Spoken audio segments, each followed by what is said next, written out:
welcome. I'm Ijoma Onyaso. Tonight, National Economic Council meets in Abuja, says excess crude account stands at $2.257 million.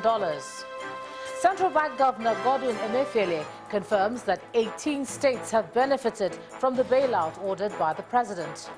The Federal High Court stops the trial of Senate President by the Code of Conduct Tribunal for alleged false declaration of assets. And more frustration for migrants as they break Croatia police line to gain entry.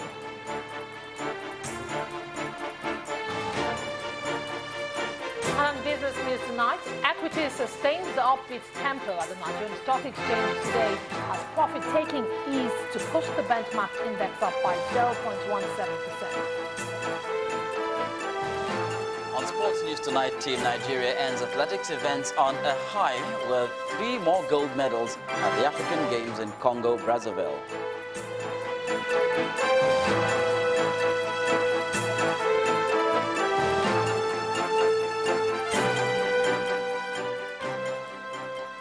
It'll interest you to know that $2.257 billion is what Nigeria now has in the excess crude account.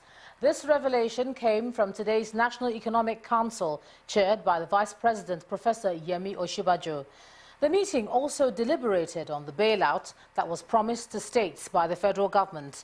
The Central Bank Governor, Mr. Godwin Emefiele, told the forum that so far 18 states have benefited from the soft loan facility. Our State House correspondent Chukwu Maunekusi reports. The Vice President and state governors, all their deputies, converge on the council chambers for yet another economic council meeting. They have the responsibility of managing the economy and informing Nigerians on the activities of government, and that they do once a month.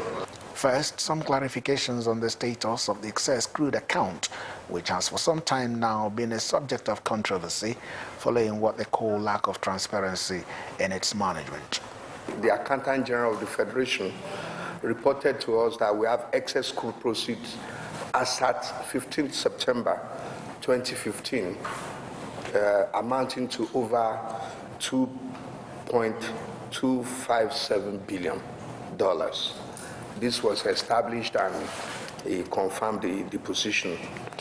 He presented to us on behalf of the chairman of the council of the committee, Edo State Governor, who was unavoidably absent, Oshomole, and it was in agreement with all of them that they confirmed that the committee interacted with revenue generation agencies of the federal government, and it was established that, one, there was lack of transparency and accountability in the operation of the federation account. The refund of expenses to states that executed repairs on federal roads under the past administration also came up. Reports indicate that some states have not complied with the reimbursement requirements, even when they were the ones shouting on top of their voices calling for such refunds. Out of the 535 billion, you find that only about between 22 and 25% of it only did receive presidential approval before the roads were started. And there are some other processes you have to follow through after presidential approval. The bulk of it, over 75% of it, did not actually get presidential approval. But somehow you can't blame the states because it's the state of the roads and they got to intervene. So what's going to happen is that there's likely going to be a committee to audit the entire expenditure and possibly will begin to find a way to sort out that problem. The National Economic Council also approved to roll out an agricultural plan for the states of the Federation, beginning with 12 of them and the Federal Capital Territory. Council called for closer interaction between farmers in states and local governments on agricultural issues, which it believes should be a bottom-up approach. Chukuma Omekwusi, Channels Television News. The Chief Judge of the Federal Capital Territory, Justice Ishaq Bello, today granted official pardon to 24 inmates of the Kuje prison in Abuja. Those pardoned include 2 foreigners from neighboring Chad and Niger Republic who were certified to be critically ill after spending over 7 years behind bars. The chief judge says his visit to the prison has also corrected some abnormalities, which led to the congestion of the prison. Cameras were not allowed to film the faces of the inmates as the chief judge of the FCT visits them with the aim of exercising his prerogative of mercy. But we were able to capture the chief judge as he reviews the cases of the inmates. Majority of them are either awaiting trial or have spent years behind bars, more than necessary. Who are they? The prosecutor or your worships? Worship. Because you don't know them. You see the flimsy explanations about At the end, 24 inmates comprising convicts and some awaiting trials were set free, including 2 foreigners who were said to be critically ill. Of course, we have some 2 non-Nigerian citizens, a Chadian and citizen of Nigeria Republic, who one obviously is mentally retarded, and the second one is so frail, critically ill. Others pardoned include this 90-year-old man who was convicted of murder and sentenced to life imprisonment. They are charging me 222 fighting. But the day they wanted to jail me, he changed it to 221. That if I are guilty, I will be condemned. Then I say I'm not guilty. Then he said, whether you are guilty or you are not guilty, I'm going to sentence you. And he sentenced me to life imprisonment. The chief judge says his visit to the prison has corrected some abnormalities which led to the congestion of the prisons in the first place. Somebody was arraigned for alleged murder for 4 years. Those who brought him to court never bothered to take up the matter of prosecution. And off record, they were talking of Boko Haram suspect, which on record is not there. Of course, you saw it. I did not hesitate to ask him go. Even the prison didn't have much record in terms of any terrorism case. You can see the beauty of the visitation. A lot of anomalies have been identified and rectified instantly. Like several other prisons in Nigeria, this one has more cases of awaiting trials than convicts. Out of the about 1,300 inmates here, over 700 are awaiting trial.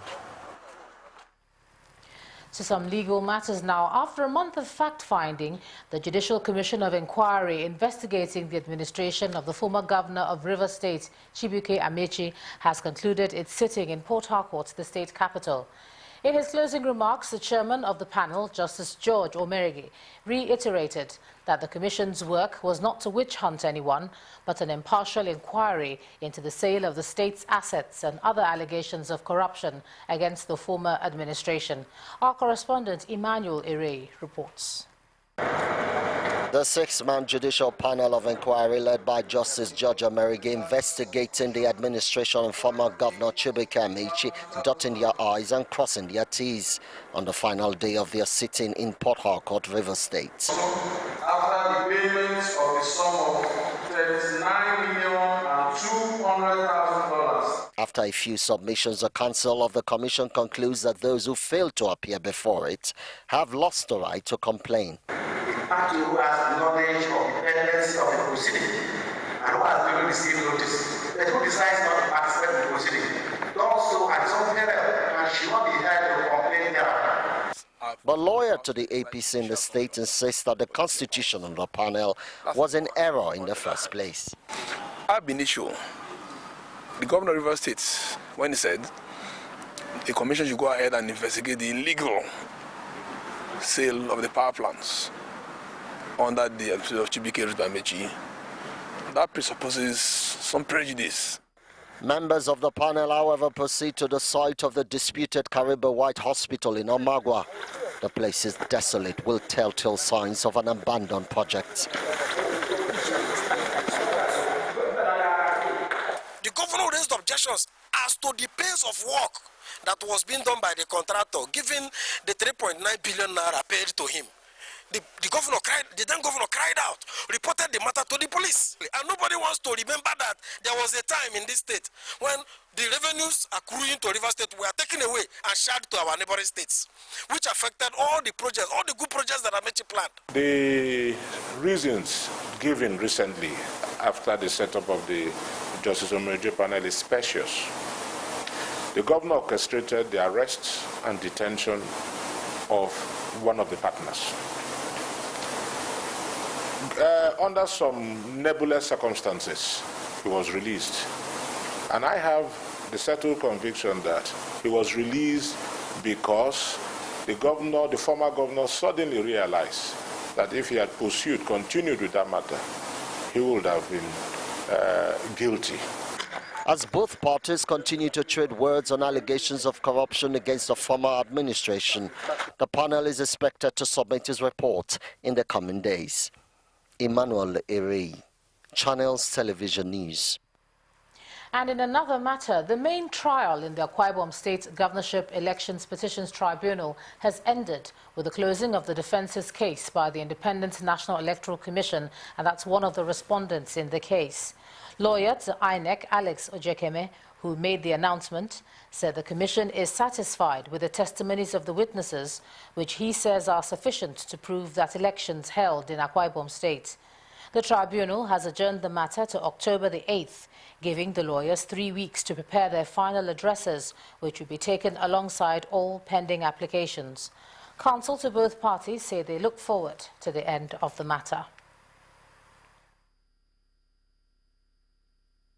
It's not that type of, if I might use the street language, fight to finish kind of thing. That is one very positive thing. Talking from a lawyer's perspective, I'm very comfortable and confident about the first respondent's case. And I'm fairly certain that this would come out in the final addresses when this is prepared and filed before the courts. It will be a happy day for all the litigants as well as the counsel alike, because everything that has a beginning must have an end. Surely, we are all very comfortable with the tribunal we all appeared before, for the accommodation extended to us and the courtesies. And we look forward to the end, the real end, which is the judgment. In part 2, after the break, our big story tonight takes a look at JP Morgan's delisting of Nigeria. That's in a moment. Do join us again.